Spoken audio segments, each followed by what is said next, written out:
Hey, what's up everybody? It's Zaya from CarNewba Detailing. Hoping you guys are all having a wonderful day.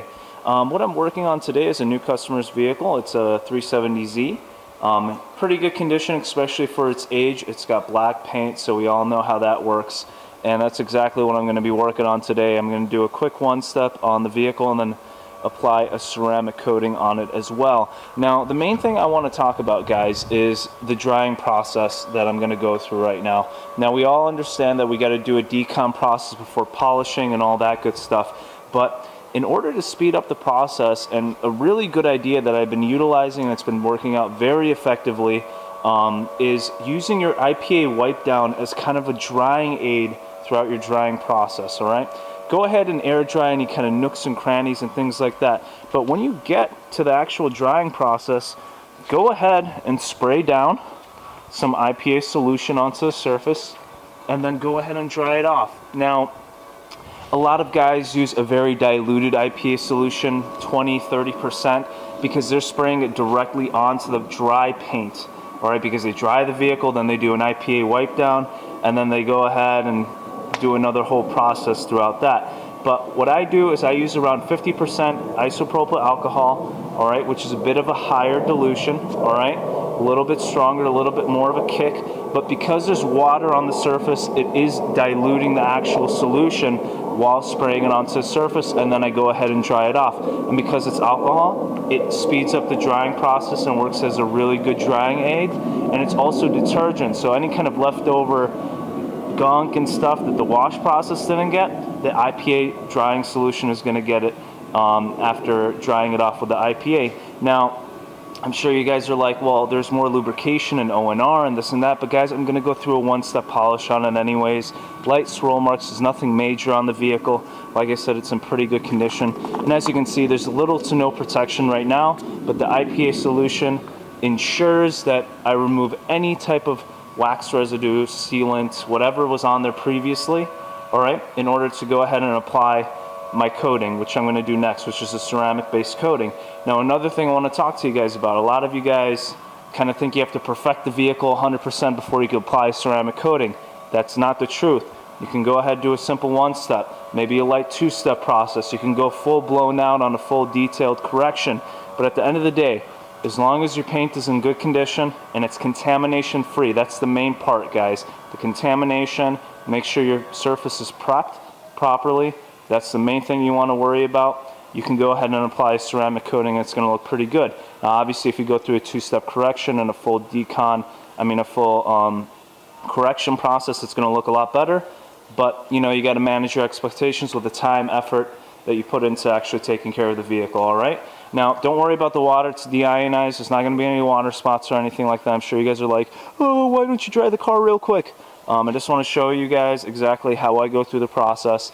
It makes life a whole lot easier doing an IPA wipe down while drying the vehicle. Use a little bit of a stronger solution, 50-60% IPA, and the water on the surface of the vehicle is going to dilute that solution when it's actually sprayed on. Just a few sprays, one or two on each panel, you'll be set to go. And yeah, guys, speeds up the process, works really well, and it does really effectively move any kind of wax residue or any leftover sealant from previous details and things like that, all right? Alright guys, so VoiceOver Zaya is going to take care of the rest of the video from here on out. Now, before I did anything on the vehicle, I went ahead and did some quick headlight restoration for my customer. The headlights weren't too bad. There was some oxidation and some hazing on the surface of the headlight, so no wet sanding was required. I went ahead and did a quick IPA wipe down on the headlight, taped around the edges, and then I utilized Meguiar's 105 with a heavy cut pad, and then I followed that up with Meguiar's 205 with a lighter cut pad, and these are the final results of the compound and polishing process. A lot more shine and gloss. All that oxidation and hazing has been removed from the surface. All that old clear coat and plastic has been removed. But of course, after you're done removing that clear coat and that plastic, you want to make sure you add some type of protection to the surface of the headlight. I utilize McKee Series 7 ceramic coating. Yes, it's made for the paint, but it works great on headlights as well. Gives you years of protection and adds even more shine and gloss to the surface of the headlight itself. Alright guys, so after the headlight restoration process, I went ahead and did the wash process and the decon process. What you're looking at right now is completely naked virgin paint, meaning there's no wax or sealant or anything on top of the clear coat. And as you can see, it's in not very good condition, a lot of swirl marks and marring and things like that. Basically what I did is I went around the vehicle with a paint thickness gauge as well, because it is a bit of an older vehicle. I don't know exactly what it's been through, and there was not that much paint that I had to work with, so I was very careful throughout the whole process. Starting from the left, I did a quick test panel. As you can see, there is a substantial difference between marring and scratching from left to right. And my final kind of test for the vehicle was about 5 pass-throughs with a medium cut pad and Meguiar's 205. We just wanted to do a one-step. We did have a budget that we wanted to work with and also a time schedule that we needed to work with as well. And just overall, the results were very pleasing to both of us, me, the detailer, and also my customer as well. Now, the exhausts were also polished out. Great results. Really easy to do. A simple metal polish or chrome polish will take care of your exhaust tips very easily. And here are kind of the final results of the vehicle. As you can see, a lot of shine, a lot of gloss, nice glass-like look and feel to the surface of the vehicle. My customer really liked how it looked afterwards. We were kind of debating exactly what he wanted when it came to look and feel for the vehicle, and the ceramic coating that we utilized was kind of our final decision for the vehicle.